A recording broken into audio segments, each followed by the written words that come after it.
ଥରେ ଗୋଟିଏ ଜଙ୍ଗଲରେ ଦୁଇଟି ଶୁଆସାରି ରହୁଥିଲେ। ସେମାନେ ପରସ୍ପରକୁ ବହୁତ ଭଲ ପାଉଥିଲେ।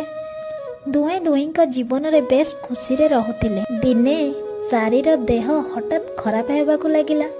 ଧୀରେ ଧୀରେ ତାର ଡେଣା ଦୁଇଟି କାମ କରିବା ବନ୍ଦ କରିଦେଲା।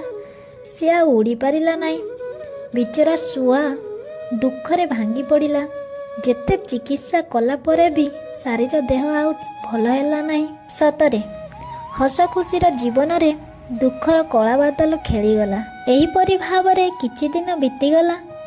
ସାରି ଦୁଃଖଭରା ସ୍ୱରରେ ଶୁଆକୁ କହିଲା, ଯଦି ଏବେ ବହୁତ ଜୋରରେ ଝଡ଼ ତୋଫାନ ଆସେ ଆଉ ଆମ ଘର ଭାଙ୍ଗିଯାଏ, ତମେ କ'ଣ ମୋତେ ଏକା ଛାଡ଼ି ପଳେଇ? ଏହା ଶୁଣିଲା ପରେ ଶୁଆର ଆଖି ଦୁଇଟି ଲୁହରେ ଛଳଛଳ ହୋଇଗଲା ଏବଂ ଯାଇ ତାର ଦୁଇଟି ଯାକ ଡେଣା କାଟିଦେଇ କହିଲା, ଦେଖ, ଏବେ ତୁ ଉଡ଼ିପାରିବୁନି କି ମୁଁ ଉଡ଼ିପାରିବିନି।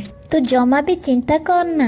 ବଞ୍ଚିବା ତ ଦୁଇ ଜଣ ସାଥୀ ହୋଇ, ମରିବା ତ ଦୁଇ ଜଣ ସାଥୀ ହୋଇ। ଏହା ଶୁଣି ସାରିର ଆଖିରୁ ଲୁହ ଝରିଗଲା।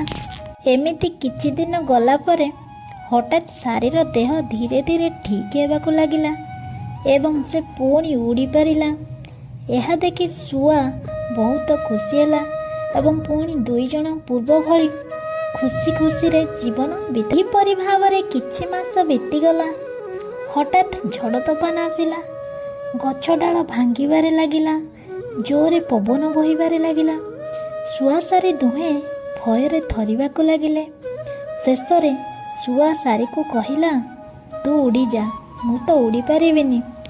ତାହା ଶୁଣିବା ମାତ୍ରେ ସାରି ଶୁଆକୁ କହିଲା, ଠିକ୍ ଅଛି, ନିଜର ଯତ୍ନ ନେବ। ଝଡ଼ ତୋଫାନ କମିଲେ ମୁଁ ଫେରି ଆସିବି। କହି ସାରି ଉଡ଼ିଗଲା ନିଜ ଜୀବନ ବଞ୍ଚାଇବା। ପରଦିନ ସକାଳେ ଝଡ଼ ତୋଫାନ ବନ୍ଦ ହେବା ପରେ ସାରି ବାହୁଡ଼ି ଆସି ଦେଖିଲା ଶୁଆ ଆଉ ନାହିଁ। ଗଛର ଡାଳ ପଡ଼ି ଶୁଆ ମରିଯାଇଛି ଏବଂ ତାର ରକ୍ତରେ ଏମିତି କିଛି ଅକୁହା କଥା ଲେଖିଦେଇ ଯାଇଛି, ଏଭ୍ରିଥିଙ୍ଗ ହ୍ୟାଜ୍ ଚେଞ୍ଜ। ସୋ ତମେ ଯେତେ ବି କାହାକୁ ଭଲ ପାଉଥାଅ ନା କାହିଁକି, କେବେ କାହା ଖୁସି ପାଇଁ ନିଜକୁ କଷ୍ଟ ଦିଅ ନାହିଁ କି ନିଜ ଜୀବନକୁ ବାଜି ଲଗାଅ ନାହିଁ। ଏଠି ସମୟ ସହିତ ସବୁକିଛି ପରିବର୍ତ୍ତନ ହୋଇଥାଏ। ଯଦି ମୁଁ ସେହିଦିନ ସାରିର ଖୁସି ପାଇଁ ମୋ ଡେଣା ଦୁଇଟି କାଟି ନଥାନ୍ତି, ତାହେଲେ ହୁଏତ ଆଜି ମୁଁ ଜୀବିତ ରହିଥାନ୍ତି।